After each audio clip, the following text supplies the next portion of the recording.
আল্লাহ রাব্বুল আলামিন এমন একটি কোরআন আমাদের জন্য নাজিল করলেন যে কোরআনে কোনো ভুল নাই, সন্দেহ নাই, ডাউট নাই। The Quran itself is a miracle and cannot be imitated by man. কোরআনের ব্যাপারে আল্লাহ বলতে গিয়ে বললেন, this is the book, a book in which there is nothing wrong. চূড়ান্ত আল্লাহ সূরা হিজরের 9 নম্বর আয়াতে একটা কথা বললেন, surely I have prevailed the Quran and I secure its safety. আল্লাহ বলেন কোরআন নাজিল করেছি আমি আল্লাহ, এর হেফাজতকারী আমি আল্লাহ। বলেন সুবহানাল্লাহ। সে কোরআনুল কারীমের 95 নম্বর সূরা 3 এর সূচনা লগ্নে আল্লাহ বললেন ওয়াত-তিন, কসম তিন ফলের, ওয়াজ-জাইতুন, কসম জাইতুনের। আল্লাহ পরক্ষণেই বললেন ওয়াতুরি সিনিন, আল্লাহ বলছেন সিনাই পর্বতের কসম। 4 নম্বর আল্লাহ কসম খেলেন ওয়াহাজাল বালাদিল আমিন, যেখানে আমার প্রিয় হাবিব সরকারে দু আলম, রহমতের নবী, মায়ার নবী, নূরের নবীর পদাচরণা পড়েছে ওই মক্কা নগরীর কসম। পরপর আল্লাহ 4টা কসম খেয়ে গোটা পৃথিবীর মানুষদেরকে একটা মেসেজ দিলেন, ও পৃথিবীর মানুষেরা, লাকাদ খালাকনাল ইনসানা ফি আহসানি তাকওয়িম। আল্লাহ বলছেন নিশ্চয়ই আমি মানুষদেরকে তৈরি করেছি। এই মানুষের ব্যাপারে কথা বলতে গিয়ে আল্লাহ 4টা কসমকে গোটা পৃথিবীর মানুষদেরকে জানাই দিলেন, শোনো আমি আল্লাহ যত যা কিছু সৃষ্টি করেছি, আমার সকল সৃষ্টির মাঝখানে শ্রেষ্ঠ সৃষ্টি হচ্ছে মানুষেরা, কারণ আমি মানুষদেরকে সবচেয়ে সুন্দর অবয়ব দিয়ে তৈরি করেছি। জোরে জোরে বলেন সুবহানাল্লাহ। আধুনিক সায়েন্স বিজ্ঞান বলে আমরা একজন মানুষের দুটি চোখের মধ্যে 27 কোটি 40 লক্ষ সেল আছে। এই 27 লক্ষ 40 লক্ষ সেল দিয়ে আপনি সাদা, কোনটা লাল, কোনটা হলুদ, কোনটা সবুজ, এইটাকে আপনি দেখতে পারেন। বিজ্ঞান বলে একজন মানুষের মাথার মধ্যে 10,000 কোটি নিউরন আছে। এই যে মোবাইল, এই মোবাইলের 1, 2, 3 এক একটার এক এক ধরনের কাজ। আল্লাহ এই মাথাটাকে এমন ভাবে সাজিয়ে দিলেন, এই 10,000 কোটি সৈনিকেরা আপনার মাথা নিয়ে খেলতেছে, আপনার গবেষণার কাজে তারা সাহায্য করতেছে। 206টা হাড় দিলেন। আধুনিক চিকিৎসা বিজ্ঞান বলছে একজন মানুষ প্রতি মাসে 27 লক্ষ টাকার অক্সিজেন গ্রহণ করে। কয় লাখ? আল্লাহ যদি বলতেন গোলাম তুমি 27 লক্ষ টাকা প্রতি মাসে মসজিদে দিবা, এরপর অক্সিজেন আমি আল্লাহর কাছ থেকে নিবা, উপায় ছিল ভাই? কোনো উপায় ছিল না। আল্লাহ বলছেন না, এগুলো ফ্রি দিলাম, কারণ পৃথিবীর মধ্যে আমার যত সৃষ্টি আছে, তোমার 2 চোখ দিয়ে তুমি যা কিছু অনুধাবন করো, উপলব্ধি করো, আমি আল্লাহ সবচেয়ে সুন্দরভাবে আমি আমার কুদরতি 2 হাত দিয়ে মানুষদেরকে তৈরি করলাম। জোরে জোরে বলেন সুবহানাল্লাহ। আমার সম্মানিত হাজিরিন, কোরআনুল কারীমের সূরা 3 বড় গুরুত্বপূর্ণ সূরা। এই সূরার সাবজেক্ট হচ্ছে একজন মানুষের মানবিক নৈতিক আত্মশুদ্ধির কি ধরনের শিক্ষা গ্রহণ করবে। আমার আল্লাহ এই সূরার মধ্যে পৃথিবীর মানুষদেরকে ডিরেকশন দিলেন। তবে আজকে 2026 সালের 3রা জানুয়ারি, 3 জানুয়ারি, ও মানুষেরা একটাবার গভীরভাবে উপলব্ধি করার জন্য চেষ্টা করেন। বর্তমান পৃথিবীর মধ্যে 9.5 কোটি মানুষের বসবাস। কেউ বা খ্রিস্টান ধর্মের অনুসারী, কেউ বা ইহুদি ধর্মের অনুসারী, কেউ বা হিন্দু ধর্মের অনুসারী। I am sorry to say, আমি কাউকে কষ্ট দেওয়ার জন্য বলছি না। এই সূরার মধ্যে আমার আল্লাহ প্রধান 3টা ধর্মের লোকদের, মানুষদেরকে ডাক দিলেন। আবার আল্লাহ পৃথিবীর মানুষদেরকে ডাক দিয়ে একটা ইন্টেনশন নিলেন, শোনো পৃথিবীর মানুষেরা, তোমাদেরকে জানিয়ে দিলাম আমি আল্লাহ যা তৈরি করেছি সব তৈরির মাঝখানে মানুষেরা শ্রেষ্ঠ। সুবহানাল্লাহ।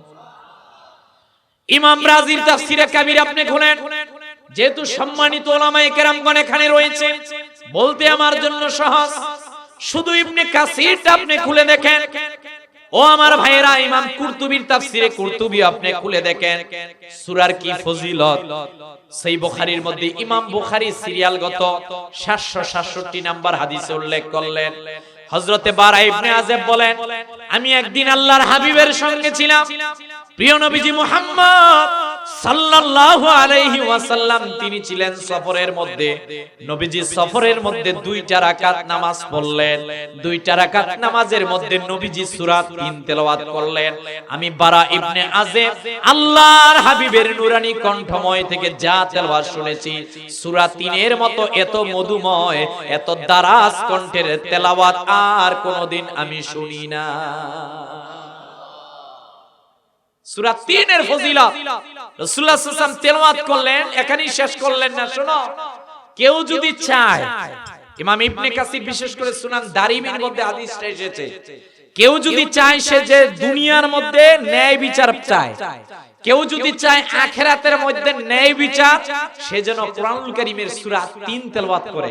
কারণ যেই ব্যক্তি প্রতিনিয়ত সূরা 3 তেলাওয়াত করবে, আমার আল্লাহ দুনিয়া আর আখিরাতের ময়দানে ওই বান্দাটাকে ন্যায় বিচার দিবেন। কোরআনুল কারীমের মধ্যে বিভিন্ন জায়গায় আমার আল্লাহ কসম খেলেন। যেমন কোরআনের ব্যাপারে বলতে গিয়ে সূরা ইয়াসিনের মধ্যে আল্লাহ বললেন, ইয়াসিন ওয়াল কুরআনিল হাকীম ইন্নাকা লামিনাল মুরসালিন। কোরআনের ব্যাপারে আল্লাহ বললেন বিজ্ঞানময় কোরআনের কসম। ও আমার সিলেটের মুসলমান, বুঝে নেন, এই পৃথিবীর মধ্যে আল্লাহ যত ধরনের নিয়ামত দিয়েছেন, সবচেয়ে বড় নিয়ামতের নাম লাকাদ মান্নাল্লাহু আলাল মুমিনিন। আমরা যারা মুমিন, আমাদের জন্য সবচেয়ে বড় মুমিন দৌলতের নাম মুহাম্মদ সাল্লাল্লাহু আলাইহি ওয়াসাল্লাম। কথা বলেন না কেন? কিন্তু এই পৃথিবীর মধ্যে যত যা কিছু আপনি দেখছেন, একজন মানুষের জীবনে সবচেয়ে বড় গুরুত্বপূর্ণ জিনিসটার নাম টাইম, সময়। সেই সময়ের ব্যাপারে আল্লাহ সূরা আসরের মধ্যে কসম খেলেন। আল্লাহ রাব্বুল আলামিন বললেন, ওয়াল আসরি ইন্নাল ইনসানা লাফি খুসর। আল্লাহ বললেন সময়ের কসম। এই রকমের আল্লাহ তাআলা অসংখ্য জায়গায় কসম খেলেন, প্রায় 100 জায়গার কাছাকাছি আপনি দেখতে পারবেন। আল্লাহ কখনো সূর্যের কসম খেলেন, কখনো চন্দ্রের কসম খেলেন, কখনো নবীজির জন্মভূমি মিলাদের জায়গার কসম খেলেন, কখনো সময়ের কসম খেলেন, কখনো কোরআনের কসম খেলেন। আমার আল্লাহ ডাক দিয়ে বলেন, শোনো শোনো পৃথিবীর মানুষেরা, তোমাদেরকে একটা বারের জন্য জানাই দিলাম, আমি আল্লাহ বিভিন্ন জায়গায় কসম খেলাম চূড়ান্ত ভাবে। আল্লাহ তাআলা হাবিবের কথা বলতে গিয়ে বললেন, নুন ওয়াল কলামি ওয়া মা ইয়াসতুরুন মা আনতা বিনি'মাতি রাব্বিকা বিমাজনুন ওয়া ইন্না লাকা লাআজরান গায়রা মামনুন ওয়া ইন্নাকা লাআলা খুলুকিন আযীম। কোরআন নিয়ে আপনি যদি আমাদের মহাগ্রন্থ আল কোরআন নিয়ে গবেষণা করেন, সম্মানিত উলামায়ে কিরামগণ আছেন, বিভিন্ন জায়গায় আল্লাহ কসম খেলেন। কখনো সূর্যের, কখনো চন্দ্রের, কখনো কিয়ামতের, কখনো সময়ের, কখনো কোরআনের। নবীজির ব্যাপারে বললেন, লা আমরুকা ইন্নাহুম লাফি সাকরাতিহিম ইয়ামাউন। চূড়ান্ত একটা কথা বললেন, ওয়া ইন্নাকা লাআলা খুলুকিন আযীম। পৃথিবীর মধ্যে সবচেয়ে সুন্দর চরিত্রওয়ালা মুহাম্মদ সাল্লাল্লাহু আলাইহি ওয়াসাল্লাম, ওনার চরিত্রের ক্ষেত্রে আল্লাহ আযীম বলেছেন। সুবহানাল্লাহ বলবেন। এই আযীমের ব্যাখ্যায় আপনি লিসানুল আরব খোলেন, কামুস খোলেন, অথেন্টিক ব্যাকরণ গ্রন্থ খোলেন, আযীম, আরে যেটার শুরু আছে শেষ নাই। পৃথিবীর সবচেয়ে বড় যেটা পাহাড় মাউন্ট এভারেস্ট, এটা জমিন থেকে 29,029 ফিট। পৃথিবীর সবচেয়ে বড় মহাসমুদ্র প্রশান্ত মহাসাগর, যেটার সবচেয়ে গভীরতম জায়গা না মারিয়ানা ট্রেঞ্চ, এটা সমুদ্রের উপরিভাগ থেকে এটার গভীরতম জায়গা 36,000 ফুট। আল্লাহু আকবার। আপনি যদি মাউন্ট এভারেস্টকে এই প্রশান্ত মহাসাগরের মারিয়ানা ট্রেঞ্চের ভিতরে ছেড়ে দেন, আপনার হাতে আরো 7,000 ফুট থাকবে। কয় হাজার ফুট? এই প্রশান্ত মহাসাগরের শেষ আছে, তলা আছে, মাউন্ট এভারেস্টের শেষ আছে। আল্লাহ বলছেন আযীম তো ওই শব্দ যেটা শুরু আছে কিন্তু শেষ নাই। ওই হাবিব মুহাম্মদ সাল্লাল্লাহু আলাইহি ওয়াসাল্লামের সম্মানের কথা বলতে গিয়ে আল্লাহ আযীম ব্যবহার করলেন। ও ভাই, এখানেও নবীজির জীবনের কসম খেলেন না, আমি ওইটা বুঝাতে যাচ্ছি না। আল্লাহ তাআলা মানুষের জীবন চক্রের কথা বলতে গিয়ে পর পর 4টা কসম খেলেন। কয়টা? এক নাম্বার আল্লাহ বলেন ওয়াতিন, 3 ফলের কসম, ওয়াজাইতুন, জাইতুনের কসম, ওয়াতুরি সিনিন, সিনাই পর্বতের কসম, ওয়া হাযাল বালাদিল আমিন, যেখানে মুহাম্মদ সাল্লাল্লাহু আলাইহি ওয়াসাল্লামের মিলাদ হয়েছে ওই জায়গারও কসম। এই চারটা কসম খেয়ে আল্লাহ আমাদের ব্যাপারে বললেন, মানুষদের ব্যাপারে বললেন, শোনো মানুষেরা, লাকাদ খালাকনাল ইনসানা ফি আহসানি তাকওয়িম, আমি মানুষকে নিশ্চয় আমি আল্লাহ মানুষকে সবচেয়ে সুন্দর অবয়ব দিয়ে তৈরি করেছি। জোরে জোরে বলেন সুবহানাল্লাহ। এখানে মুফাসসিরিনে কেরামগণ তাফসীর লিখেছেন, সুয়ালে মুকাদ্দারের জবাব দিয়েছেন, প্রশ্ন আর প্রশ্নের জবাব দিয়েছেন। কি প্রশ্ন?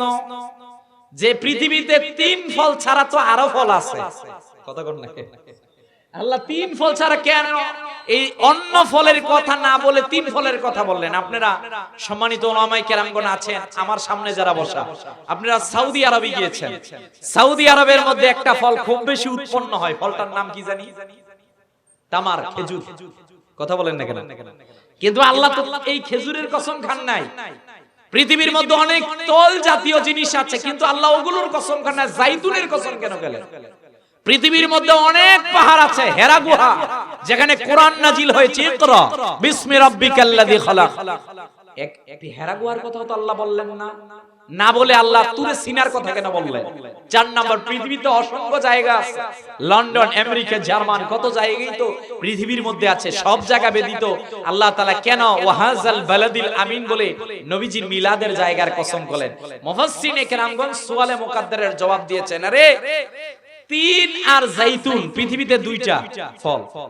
এই 3 আর জাইতুন পৃথিবীর মধ্যে, গোটা পৃথিবীর 228 রাষ্ট্রের, এই 228 রাষ্ট্রের ভিতরে সবচেয়ে বেশি উৎপন্ন হয় সিরিয়া, দ্যাট মিন্স ফিলিস্তিন অঞ্চলের মধ্যে।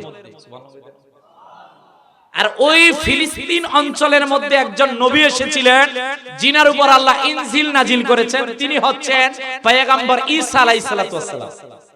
সুবহানাল্লাহ কইতেন না? ওই অঞ্চলে 3 আর জাইতুন সবচেয়ে বেশি উৎপন্ন হয়, আর ওই অঞ্চলের বেতেলহেমের মধ্যে আমার আল্লাহ ঈসা নবীকে ইনজিল দিয়েছেন। আল্লাহ তাআলা ঈসা নবীর কথা সরাসরি বললেন না, 3 আর জাইতুন দ্বারা ওই অঞ্চলের ভূখণ্ডের মধ্যে যিনি নবী এসেছেন ঈসা নবীকে ইন্ডিকেট নিলেন। ঈসা নবীর মনোযোগ আকর্ষণ করে আল্লাহ বলছেন, আপনার উম্মতদেরকে জানায় দেন, স্টপ, এতটুকু। এরপর আল্লাহ বলছেন, ওয়াতুরি সিনিন, পৃথিবীর মধ্যে একটা জনগোষ্ঠী আছে ইহুদি সম্প্রদায়, এরা অনেককেই নবী মানে, ওজাইর আলাইহিস সালাতু ওয়াস সালামকে মানে, এরকমের অনেককেই মানে, তবে পয়গম্বর মুসা আলাইহিস সালাতু ওয়াস সালামকে মানে। ওই পয়গম্বর মুসা আলাইহিস সালাতু ওয়াস সালামকে আমার আল্লাহ রাব্বুল আলামিন তাওরাত দিলেন এই তুরে সিনার মধ্যে। আল্লাহ তাআলা ও তুরি সিনিন কেন বললেন? পৃথিবীর এত পাহাড় থাকতে যে তুরে সিনাই, সিনাই পর্বত জমিন থেকে ৭৪৯৭ ফুট উঁচা। সুবহানাল্লাহ। আরে এখানে আল্লাহ ও তুরি সিনিন দ্বারা হযরত মুসা আলাইহিস সালাতু ওয়াস সালামের অ্যাটেনশন নিয়েছেন। এই পয়গম্বর মুসা আলাইহিস সালাতু ওয়াস সালাম, আপনার উম্মতদেরকে ডাক দেন, ইহুদি জাতিদেরকে বলেন তারা যাতে আমি আল্লাহর দিকে মনোযোগী দেয়। কি মনোযোগ? আল্লাহ বলেন একটু দাঁড়ান, আমি জবাব দিতেছি। এইবার আল্লাহ পরক্ষণে বলেন, ওয়াহাজাল বালাদিল আমিন, প্রিয় নবীজি সরকারে দু আলম নবী মুহাম্মদ সাল্লাল্লাহু আলাইহি ওয়াসাল্লাম আপনার উম্মতদেরকে বলেন, এ পৃথিবীর মধ্যে ইনজিল রিসিভ করার জন্য বেতেলহেমে যেত, এ পৃথিবীর মধ্যে তাওরাত রিসিভ করার জন্য তুরে সিরায় যেত। বন্ধু মুহাম্মদ সাল্লাল্লাহু আলাইহি ওয়াসাল্লাম, আপনার এত সম্মান, এত ইজ্জত, এত রফাত, আপনাকে নির্দিষ্ট জায়গা আমি নির্ধারণ করে দেই নাই। আপনি মক্কায়, ওহী মক্কায় যাবে, আপনি মদিনায়, ওহী মদিনায় যাবে। আপনার জন্য জিব্রাইলকে খাদেম নিযুক্ত করলাম, আপনার কাছে আমার জিব্রাইল যাবে ২৪,০০০ বার। এইবার আল্লাহ মুহাম্মদ সাল্লাল্লাহু আলাইহি ওয়াসাল্লামকে ইন্টেনশন নিল, মুহাম্মদ সাল্লাল্লাহু আলাইহি ওয়াসাল্লাম আপনার উম্মতদেরকে বলেন, ওয়াহাজাল বালাদিল আমিন, আমি আল্লাহ কোরআন যেখানে নাযিল করলাম। এইবার আল্লাহ 3টা জাতিদেরকে ডাক দিলেন, বর্তমান খ্রিস্টান, বর্তমান ইহুদি, বর্তমান মুসলমান। তাহলে বাকি আর সামগ্রিকভাবে থাকে না, মোস্ট ইম্পর্টেন্ট 3টা জাতিদেরকে আল্লাহ ডাক দিয়ে বললেন, লাকাদ খালাকনাল ইনসানা ফি আহসানি তাকওয়িম। ইহুদিরা, ও খ্রিস্টানেরা, ও মুসলমানেরা, যারা ঈসা নবীকে মানো, যারা মুসা নবীকে মানো, যারা প্রিয় নবীজি মুহাম্মদ সাল্লাল্লাহু আলাইহি ওয়াসাল্লামকে মানো, আমি আল্লাহ বললাম আমার যত সৃষ্টি আছে সব সৃষ্টির মাঝখানে শ্রেষ্ঠ হলো মুসলমানেরা। দ্যাট মিন্স এই কথা বলার আগে আল্লাহ বললেন শ্রেষ্ঠ হলো মানুষেরা। বলেন সুবহানাল্লাহ। ওয়ালাকাদ কাররামনা বনি আদম, আমি বনি আদমকে শ্রেষ্ঠ করেছি। ও ভাই, আমাদের মূল জায়গা বানর না। চার্লস ডারউইন যেইটা বিবর্তনবাদ দিয়েছে এইটা আমাদের কথা না। মুসলিমের দর্শন, মুসলিমের চিন্তা হচ্ছে এইটা। আমরা এই কথা বলি, আমরা মুসলমান, বাবা আদম থেকে তৈরি। যারা বলে চার্লস ডারউইনের বিবর্তনবাদকে বাংলাদেশের মধ্যে এনে পাঠ্যসূচির মধ্যে এইটাকে অন্তর্ভুক্ত করতে চায়, আমরা বলি চার্লস ডারউইনের বিবর্তন থাকবে ডাস্টবিনের মধ্যে। কথা বলেন ঠিক কিনা? ওইটা আসবে না। ওইটা আমাদের ছোট সাহেব বলেই দিয়েছিলেন, ওইটা আর তখন তারা করতেও পারে নাই। কথা বলেন না কেন? এজন্য ইতিহাস ভুলে যাবেন না, আল্লাহর ওলিদের অবদান ভুলে যাবেন না। আঙ্গুল তুলবেন না ভাই, আঙ্গুল বাবা শাহজালাল ইয়ামিনীর তুলবেন না, শাহবরান ইয়ামিনীর বিরুদ্ধে তুলবেন না। চেষ্টা করবেন না আল্লাহর ওলিদের মাজার ভাঙার জন্য। সাহেব বাড়ির বিরুদ্ধে আঙ্গুল তুলবেন না ভাই। হক্কানি আল্লাহর ওলিদের বিরুদ্ধে কেউ যদি আঙ্গুল তুলতে চায়, ওই আঙ্গুলকে আমরা ভেঙে চুরমার করে দিব। কথা বলেন ঠিক কিনা?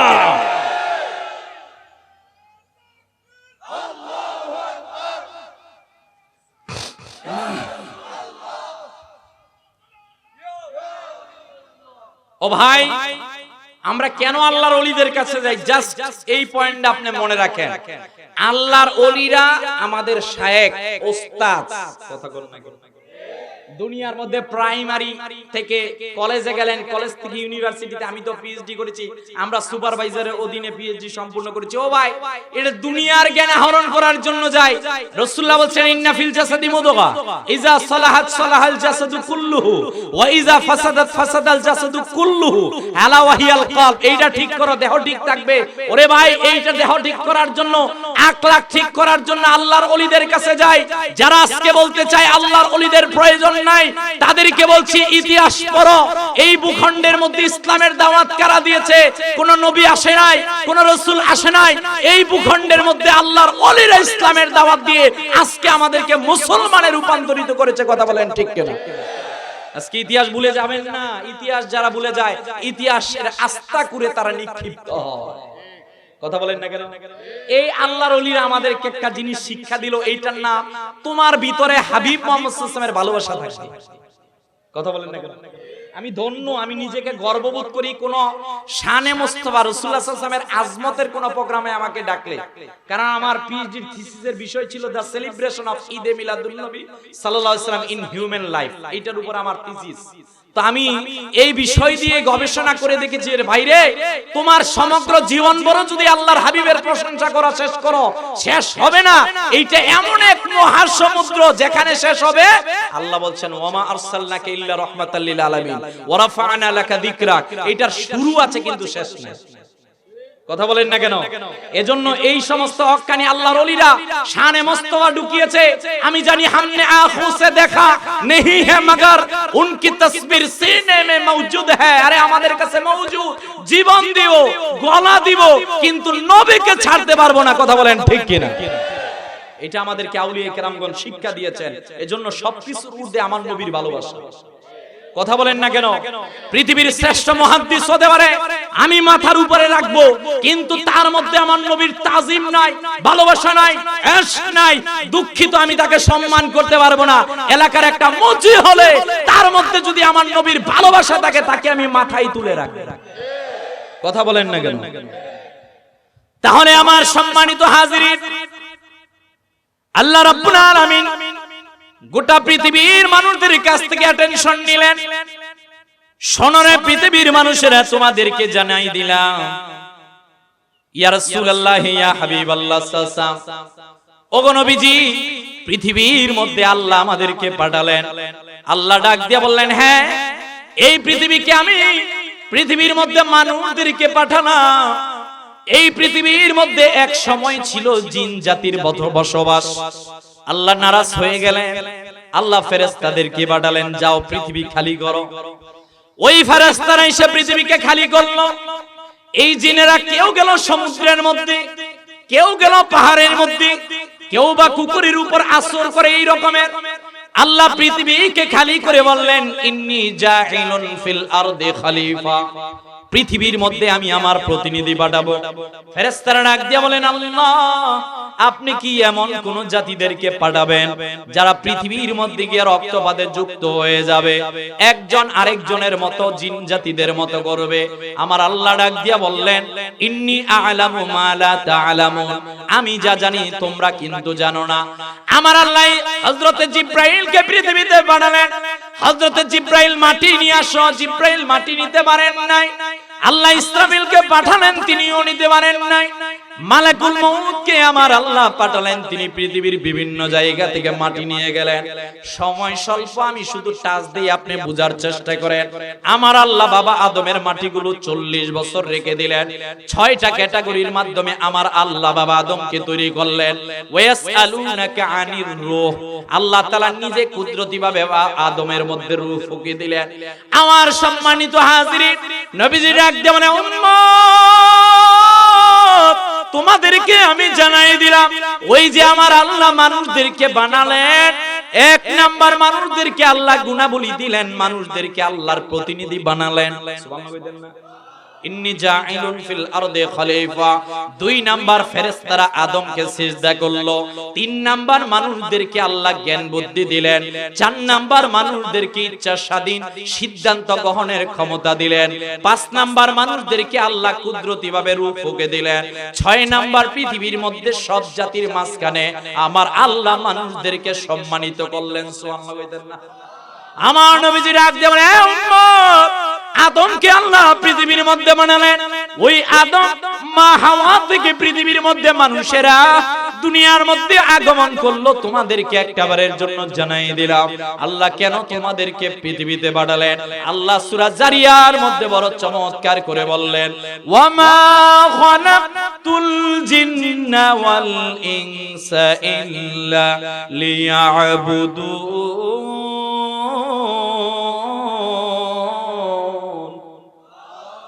আল্লাহ বলেন শুধু 2টা জাতি, অনলি 2, একটা জিন আর একটা মানুষ। এই 2টার হিসাব নিব, আর কারো হিসাব নিব।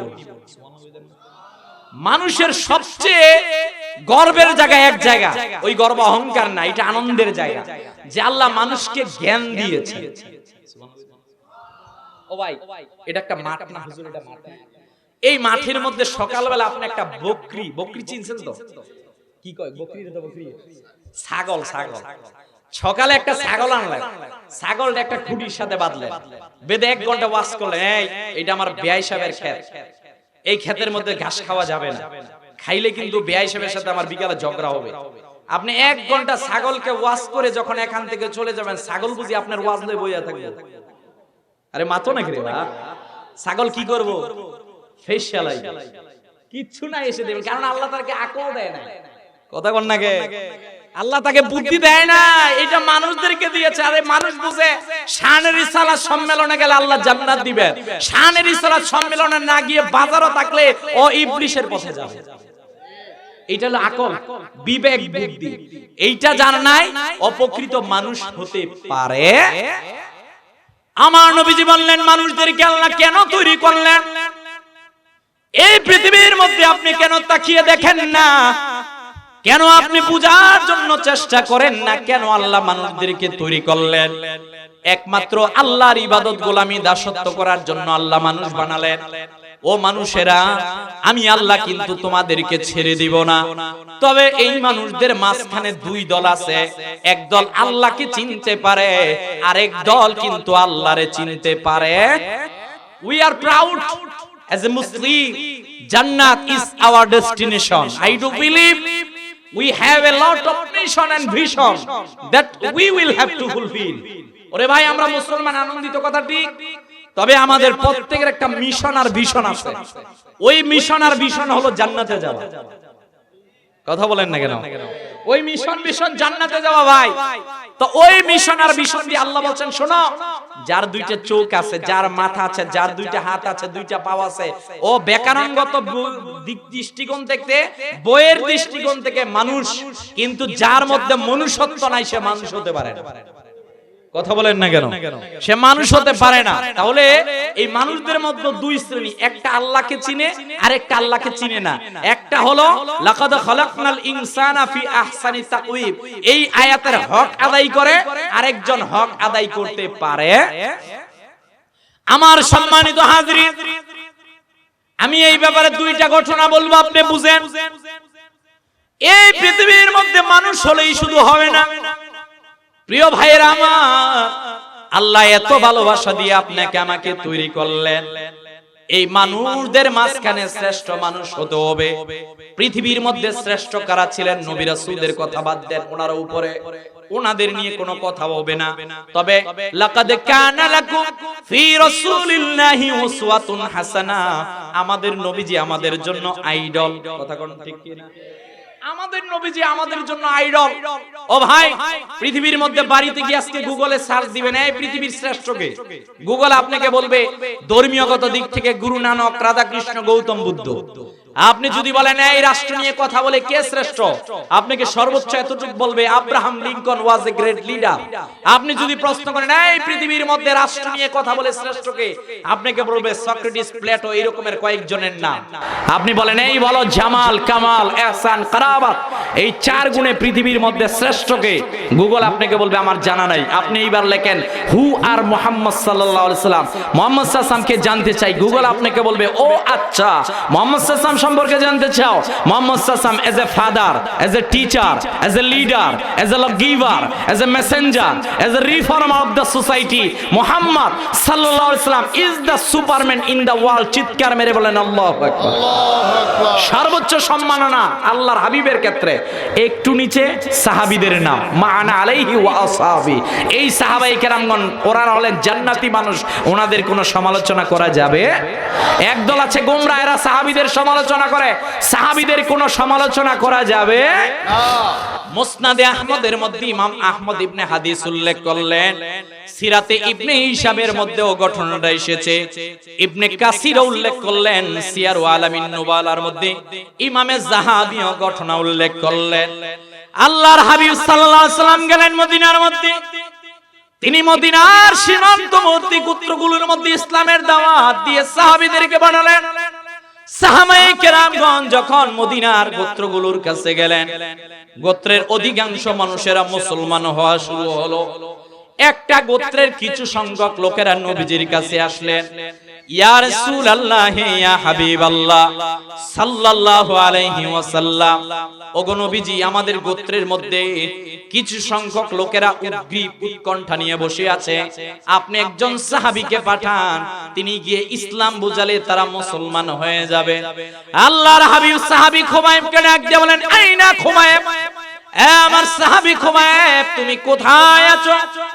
সাহাবী নবীজির কাছে যখন আগমন করলেন, নবীজি বললেন, তুমি এই গোত্রের কাছে যাও, এই গোত্রের কাছে গিয়ে তুমি ইসলাম বোঝাও, ঈমান বোঝাও, ইহসান বোঝাও, আল্লাহর সম্মান বোঝাও, আমি মুহাম্মদ সাল্লাল্লাহু আলাইহি ওয়াসাল্লামের সম্মান বোঝাও। হযরতে খুবাইব তাদের সঙ্গে ওই গোত্রের মধ্যে গেলেন। ঘটনাক্রমে ওই গোত্রের লোকেরা ছিল বিশ্বাসঘাতক, এরা ছিল বেঈমান, এরা আল্লাহর হাবিব সাল্লাল্লাহু আলাইহি ওয়াসাল্লামের সঙ্গে মিথ্যার আশ্রয় নিয়েছিল। হযরতে খুবাইব যখন গোত্রের কাছে গেলেন, কাফেরেরা মিলিত হয়ে হযরতে খুবাইবের হাত দুইটা শিকল বন্দী করে মদিনা থেকে মক্কায় নিয়ে গেল। আল্লাহর হাবিব সাল্লাল্লাহু আলাইহি ওয়াসাল্লামের সাহাবীকে যখন মক্কাতুল মুকাররমার মধ্যে তানঈম গোত্রের সামনে নিয়ে বিশাল মাঠের মধ্যে এক জায়গার মধ্যে দাঁড় করানো হলো, গোটা আরবের মধ্যে এলান করা হলো, কে কোথায় আছো? আসো আসো, শোনো শোনো, তোমরা যারা ইসলাম ধর্ম গ্রহণ করছো দেখে নাও, যারা আজকের পর থেকে ইসলাম ধর্ম গ্রহণ করবা কত শাস্তি আমরা কাফেররা দেই একবারের জন্য বুঝে নাও। আল্লাহর হাবিবের সাহাবী তানঈম গোত্রের মাঠের মধ্যে দাঁড়ানো, আবু সুফিয়ান আসলো, সাফওয়ান ইবনে উমাইয়া আসলো, সব বড় বড় কাফেররা আনন্দ আর বহিঃপ্রকাশ করা শুরু করে দিল। সাহাবীর নাম সাঈদ বিন সাঈদ রাদিয়াল্লাহু তাআলা আনহু। সাহাবী ডাক দিয়া বলেন, আমি এইবারে গেলাম, সাঈদ ইবনে আমের ওনার নাম, তিনি বলেন আমি এখনো মুসলমান হই নাই, আমি গেলাম দেখার জন্য কেমন শাস্তি দেওয়া হয় সাহাবীকে। আবু সুফিয়ান হযরতে খুবাইব রাদিয়াল্লাহু তাআলা আনহুর কাছে গেলেন, হযরতে খুবাইবকে ডাক দিয়ে বললেন, এ খুবাইব, তুমি আজকে মক্কার মধ্যে আবদ্ধ, শোনো তোমারে জানাই দিলাম নবীজি মুহাম্মদ সাল্লাল্লাহু আলাইহি ওয়াসাল্লাম মদিনার মধ্যে, তুমি মক্কার মধ্যে প্রায় 700 কিলোমিটার দূরে। শোনো তোমার একটা বারের জন্য জানাই দিলাম। আরে তোমাকে একটা কথা বলি, তুমি বলো রাজি কিনা? তোমার যত দুঃখ আছে, তোমার যত কষ্ট আছে, সব দুঃখ কষ্টগুলো আমরা মুহাম্মদ সাল্লাল্লাহু আলাইহি ওয়াসাল্লামের উপর ফেলে দেব।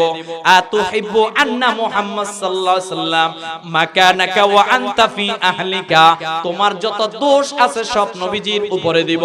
তোমার পরিবারের সব দোষগুলো তোমার মুহাম্মদ সাল্লাল্লাহু আলাইহি ওয়াসাল্লামের উপর দিব। শুধু তুমি একটা কথা বলো, হ্যাঁ তুমি রাজি।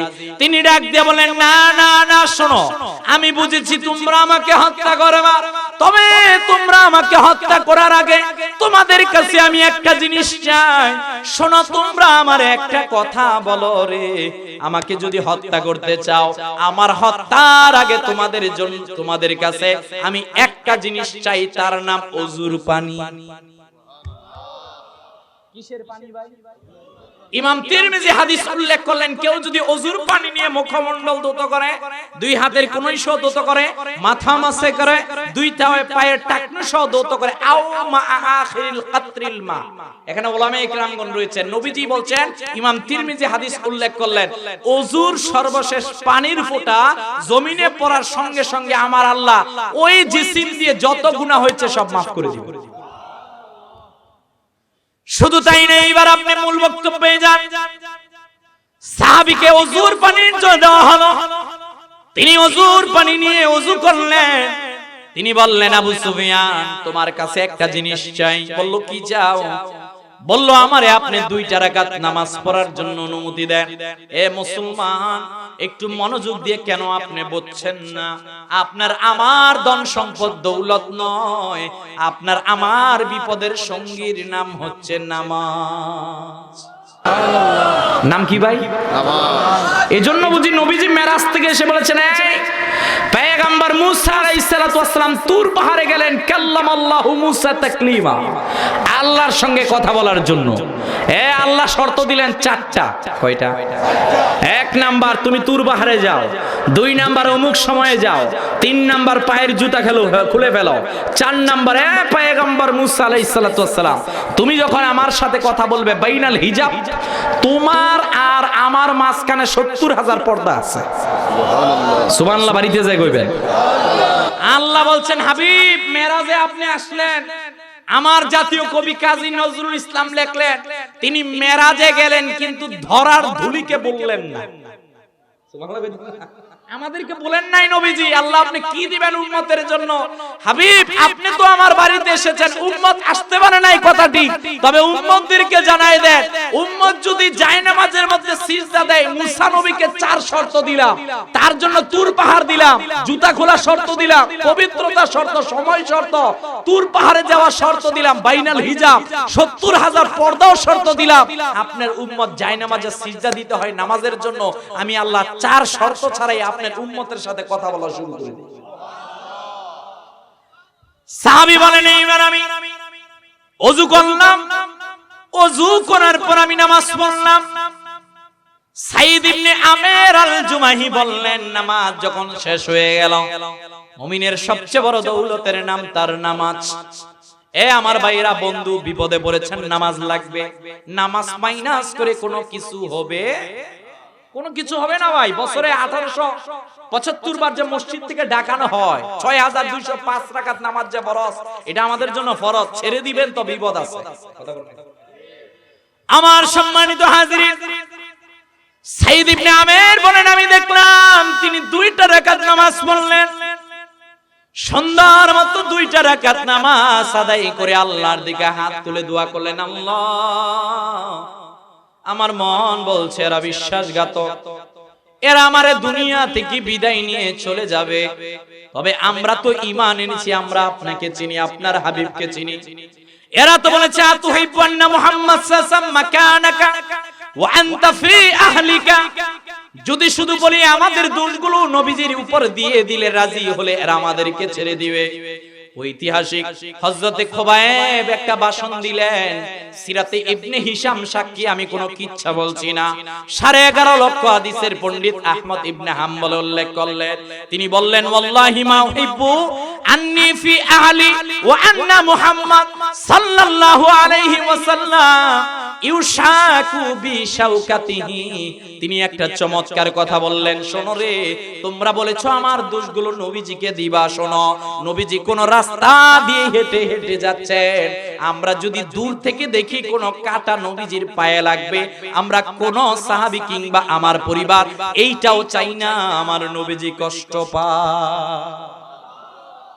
ওই দিন আবু সুফিয়ান ঐতিহাসিক একটা কথা বলেছিল, মা রাআইতু আহাদান ইউহিব্বু আহাদান কাহুব্বি আসহাবি মুহাম্মদ সাল্লাল্লাহু আলাইহি ওয়াসাল্লাম। একটা কথা বলেছিলেন, আমি কিসরা দেখেছি, কায়সার দেখেছি, কিসরার বাদশা দেখেছি, কায়সারের বাদশা দেখেছি, তোমাদেরকে জানাই দিলাম।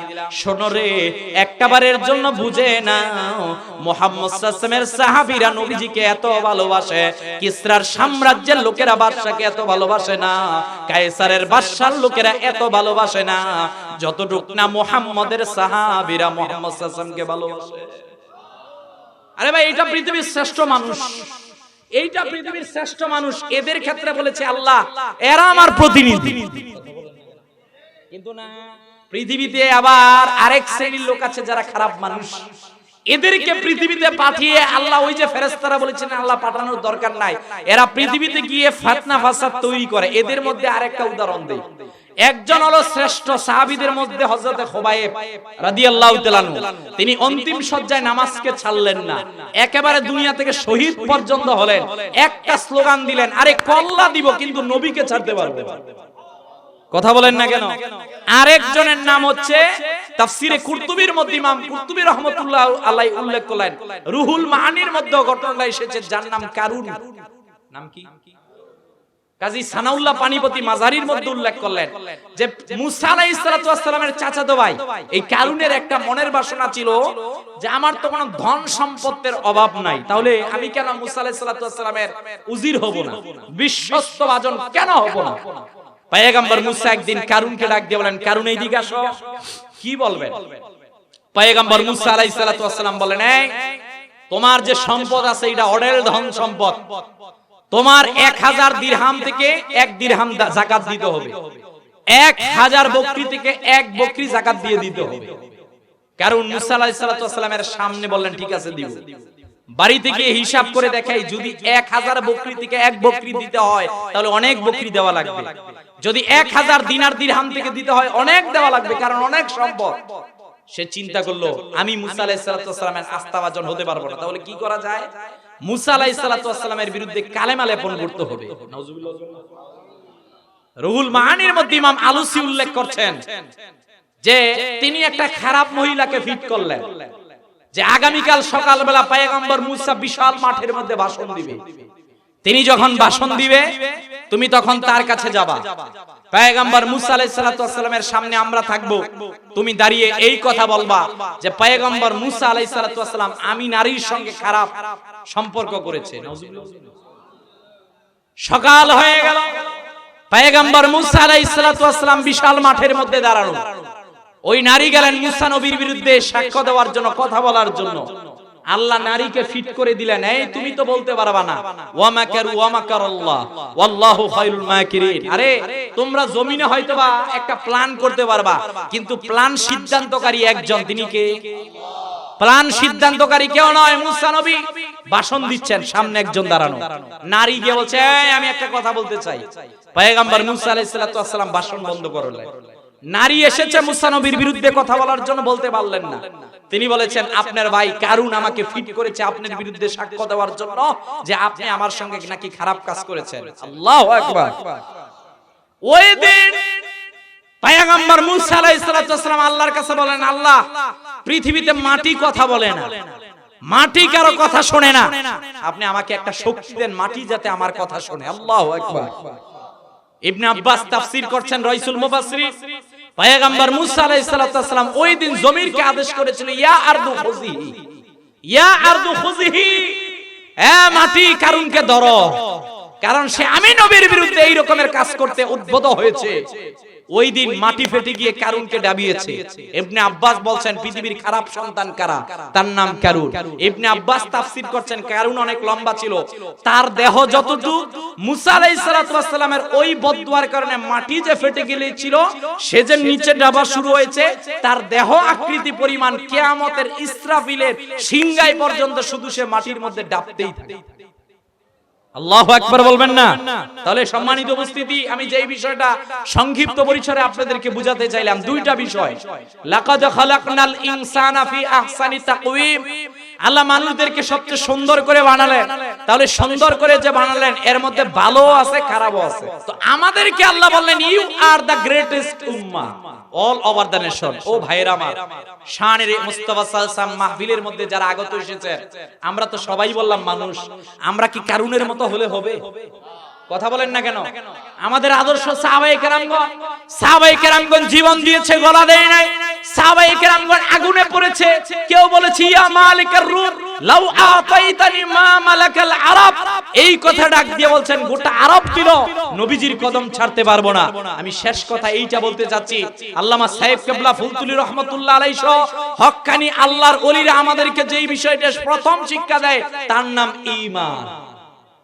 কথা বলেন না কেন? তার নাম কি ভাই? তার নাম ঈমান। ঈমান কোনটা? ইল্লাল্লাযীনা আমানু ওয়া আমিলুস সলিহাত। ঈমান আর আমল দুইটা লাগবে ও ভাই। এর মধ্যে মূল কনসেপ্ট হচ্ছে রাসূলুল্লাহ সাল্লাল্লাহু আলাইহি ওয়াসাল্লামের ভালোবাসা। কথা বলেন না কেন? আরে আপনি রাসূলুল্লাহ সাল্লাল্লাহু আলাইহি ওয়াসাল্লামের ভালোবাসা নেন, তাজিম নেন, কে কি করলো, কে কি বললো, কে কোন মতাদর্শ, ওইটা আমাদের দেখার সুযোগ নয়। আল্লামা সাহেব কেবলা ফুলতুলি সহ আল্লাহর ওলিরা যেইটা আমাদের নবীর ভালোবাসার শিক্ষা দিয়েছেন, আমরা এর ডানেও যেতে চাই না, বামেও যেতে চাই না। কথা বলেন ঠিক কিনা? আমরা ওইটার মধ্যেই থাকবো। সুতরাং যেইটা ছিল ঈদে মিলাদুন নবী সাল্লাল্লাহু আলাইহি ওয়াসাল্লাম, নবীর শানে দাঁড়িয়ে সালাম দেওয়া, যেইটা আমাদের ভালোবাসার বিষয়, যে যত ফতুয়াই দেখ আমরা ওই দিকে যাব না। আমরা আমাদের নবীকে ভালোবাসতে চাই কি চাই না? কারা কারা চাই? দুই হাত তুলে দেখাই। নারে তাকবীর, নারে রিসালাত। হাত নামান। তাহলে আমরা আজকে বাড়ি থেকে বালিশের সঙ্গে মাথা লাগিয়ে একটা প্রশ্ন করব। প্রশ্নটা কি জানেন? আমি না শ্রেষ্ঠ মানুষ? আমি কবরে যাওয়ার পর মান রব্বুকা ওয়া মান দীনুকা ওয়া মান হাযান নবী, আমি কি তিনটা প্রশ্নের উত্তর দিতে পারবো? আমি যখন আল্লাহর সামনে দাঁড়াবো, যেহেতু বনি আদম হিসেবে আল্লাহ ওনার কাঠগড়ায়, we have to give an account of every moment of our life to আল্লাহ। আমাকে আল্লাহর কাঠগড়ায় দাঁড়িয়ে হিসাব দিতে হবে। তাহলে আমি কি পাঁচটা প্রশ্নের উত্তর দিতে পারবো? আল্লাহ বলবেন তোমার জীবনের হিসাব দাও, তোমার যৌবনের হিসাব দাও, টাকা পয়সা কিভাবে ইনকাম করেছো এর হিসাব দাও, কিভাবে ব্যয় করেছো তার হিসাব দাও, যতটুকু জেনেছিলা তদ অনুযায়ী কি আমল করেছিলা। এই 8টা প্রশ্ন, 3টা কবরে, 5টা আল্লাহর সামনে। এই 8টা প্রশ্নের উত্তর যদি নিতে পারেন, আমি বিশ্বাস করি আমরা প্রকৃত মানুষ। কথা বলেন না কেন? তাহলে আজকে থেকে আমরা 5 ওয়াক্ত নামাজ পড়বো তো ইনশাআল্লাহ? সবাই বলেন ইনশাআল্লাহ। আজকে থেকে আমরা নিয়মিত কোরআন তেলাওয়াত করব, ইনশাআল্লাহ বলবেন না? আর আল্লাহর ওলিরা যেই পথ আমাদেরকে দেখিয়েছেন, এটা ডানেও যাব না, বামেও যাবেন। আমি ইন্তেজামিয়া কমিটিকে আমার হৃদয়ের গভীর থেকে মোবারকবাদ জানাচ্ছি যে আমি অদমকে কিছু কথা বলার জন্য সুযোগ দিয়েছেন। আমি ওনাদের প্রতি কৃতজ্ঞ। ইনশাআল্লাহ বেঁচে থাকলে আবারও দেখা হবে। তবে এই শানে মুস্তাফা সাল্লাল্লাহু আলাইহি ওয়াসাল্লামের মহাসম্মেলনের উসিলায় আল্লাহ আমাদেরকে মাফ করে দেন। এই শানে মুস্তাফা সাল্লাল্লাহু আলাইহি ওয়াসাল্লামের মহাসম্মেলনকে আল্লাহ কিয়ামত পর্যন্ত দায়েম আর কায়েম রাখুক। সকলে বলেন আমিন। একটা টাকা পয়সা দিয়ে হলো যে যেইভাবে সাহায্য সহযোগিতা এখানে করেছেন, আল্লাহ আখিরাতের ময়দানে এর উসিলায় আমাদেরকে রাসূলুল্লাহ সাল্লাল্লাহু আলাইহি ওয়াসাল্লামের শাফাত নসিব করুক। সকলে বলেন আমিন। আলহামদুলিল্লাহি রাব্বিল আলামিন, ওয়াসসালাতু ওয়াসসালামু আলা মুহাম্মাদিন রাসূলি রাব্বিল আলামিন ওয়া আলা আলিহি ওয়া আসহাবিহি ওয়া আহলি সুন্নতি ওয়াল জামাআতি ওয়ান নাসি আজমাইন।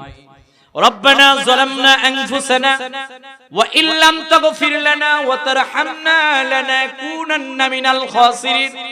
আল্লাহ আপনার হাবিবের সম্মান বুলন্দর আওয়াজটা পৃথিবীব্যাপী প্রচারণার লক্ষ্যে শানে মুস্তাফা সাল্লাল্লাহু আলাইহি ওয়াসাল্লাম মহাসম্মেলন, আল্লাহ সালাতুল মাগরিবের পর এতগুলো মানুষ আমরা বসলাম। আল্লাহ যার হাত কবুল হয়েছে, ওই হাতের উসিলায় আপনি আমাদের জীবনের গুনাহ মাফ করে দেন। আল্লাহ আপনি আমাদের মা বাবা দাদা দাদির জীবনের গুনাহ মাফ করে দেন। আল্লাহ এই এলাকা থেকে যারা কবরবাসী গো আল্লাহ, কবরের আযাবগুলোকে আল্লাহ আপনি বন্ধ করে দেন। বিশেষ করে শানে মুস্তাফা সাল্লাল্লাহু আলাইহি ওয়াসাল্লামের এই মহাসম্মেলনের আয়োজক কমিটির যারা দায়িত্বশীল, মাহফিলের সভাপতি, সহসভাপতি বৃন্দ, আল্লাহ যারা দায়িত্বশীল, প্রত্যেককে আপনি কবুল আর মঞ্জুর করে দেন। আল্লাহ এক কথায় যে পথে চললে আপনি এবং আপনার হাবিব খুশি, ওই পথে আমাদেরকে চলার জন্য তৌফিক দীক্ষা দান করে দেন। সুবহান রাব্বিকা রাব্বিল ইজ্জাতি আম্মা ইয়াসিফুন ওয়া সালামুন আলাল মুরসালিন। আল্লাহ, যেদিন আপনি আমাদের জন্য মালাকুল মউত পাঠাবেন, সেদিন আমাদের জবানে জারি করে দেন মধুর কালেমা লা ইলাহা ইল্লাল্লাহু মুহাম্মাদুর রাসূলুল্লাহ সাল্লাল্লাহু আলাইহি ওয়াসাল্লাম।